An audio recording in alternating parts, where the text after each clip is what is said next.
Hello, good morning बच्चों। कल हमने संचयन का पाठ पढ़ा हामिद खां, और आज हम स्पर्श का लेसन पढ़ेंगे। पद्य का एक फूल की चाह। तो आप लोग पेज नंबर निकालिए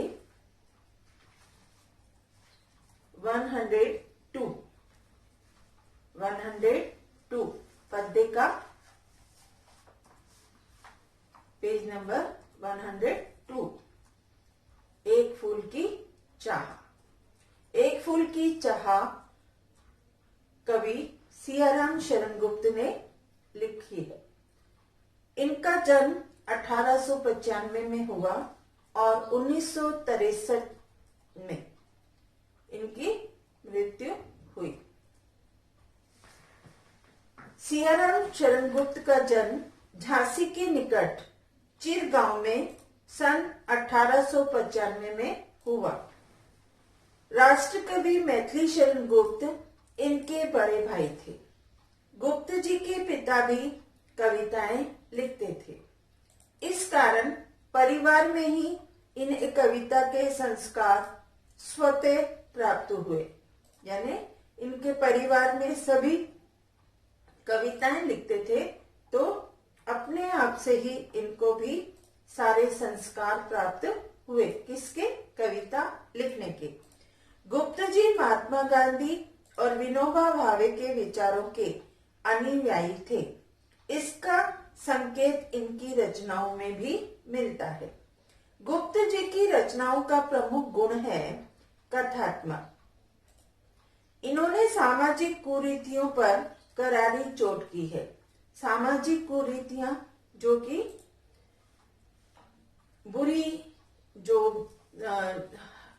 अपनी जो भी कुरीतियां होती हैं, उन पे इन्होंने बहुत अच्छी करारी चोट दी है।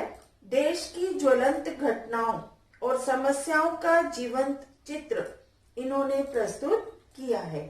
इनके काव्य को पृष्ठभूमि अतीत हो या वर्तमान, उनमें आधुनिक मानवता की करुणा, यातना और द्वंद्व समन्वित रूप से उभरा है।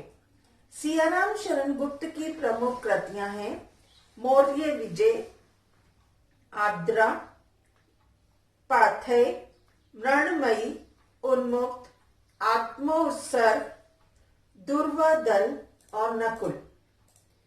एक फूल की चाह जो हम लेसन पढ़ेंगे, एक फूल की चाह गुप्त जी की एक लंबी और प्रसिद्ध कविता है। प्रस्तुत पाठ उसी कविता का एक अंश है। यानी ये कविता बहुत लंबी है, लेकिन कुछ अंश हमारे इस पाठ में दिया गया है।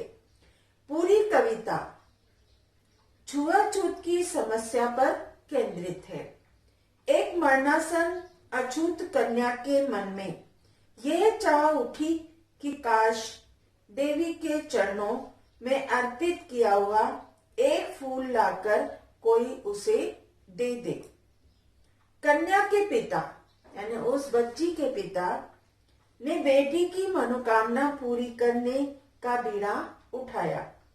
वह देवी के मंदिर में जा पहुंचा।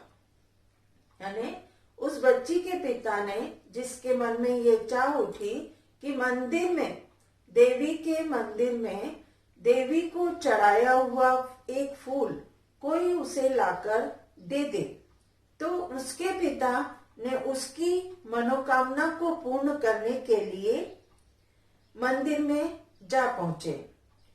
देवी की आराधना भी करी उन्होंने, पर उसके बाद वे देवी की भक्तों की नजर में खटकने लगा। क्यों खटकने लगा? क्योंकि वो एक नीच जाति का व्यक्ति था। मानव मात्र को एक समान मानने की नसीहत देने वाली देवी के सवर्ण भक्तों ने उस विवश, लाचार, आकांक्षी मगर अछूत पिता के साथ कैसा सलूक किया। क्या वे अपनी बेटी को फूल लाकर दे सका? यह कविता का मार्मिक अंश ही आपको बताएगा। यानी इस कविता में उस मार्मिक अंश के बारे में आपको पढ़ने को मिलेगा कि किस तरह से उस मंदिर में वहां के भक्त गणों ने उनके साथ कैसा व्यवहार किया, वो आप लोग इस कविता में सुनेंगे। तो हम कल कविता का प्रतिपाद्य पढ़ेंगे और उसके बाद फिर भावार्थ पढ़ेंगे।